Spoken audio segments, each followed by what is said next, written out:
story. Hello everybody, Wild Bill for America here. Thank you for watching. What I'm going to tell you about happened on a dusty road in Israel with Israeli soldiers manning a military checkpoint and a Palestinian boy with a bomb hidden under his coat walking towards them. Now this story happened about 5 years ago and I didn't make a copy of it. I wish I had, because it's a story that I just can't forget.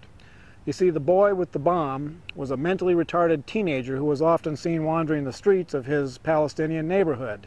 That is, until the jihad killers grabbed him off the street, beat him up, and terrorized him into doing what they wanted him to do. They strapped a bomb to him, put the detonator in his hand, and said, "You walk up to those soldiers, and when you get there, you press the button." Hurt and scared, the boy did as he was told. But then something happened.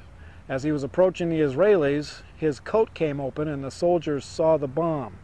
They dived for cover and they leveled their rifles at that boy. And then something else happened. The boy started to cry, and not one single Israeli soldier pulled the trigger. They yelled at him to stand still, don't move, and believe it or not, a lone Israeli soldier stepped out from behind his protective barricade, walked up to that boy, and disarmed the bomb. Now that is the heart of an Israeli. That's the difference between Israel and the Palestinians. The Palestinians saw that boy as a mule that they could abuse and beat up and send to his death as they delivered yet another bomb to splatter more Jewish blood on the landscape. But to the Israelis, that boy was a life worth saving. Now when a Palestinian gets hurt, do you think they take him to a Hamas hospital? No.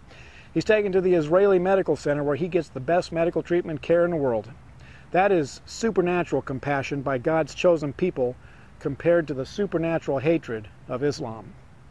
Now on 9/11/2001, I was horrified watching people plummet to their deaths from the burning World Trade Center, and I remember the message the nation of Israel sent to America. It said, "Today we are all Americans."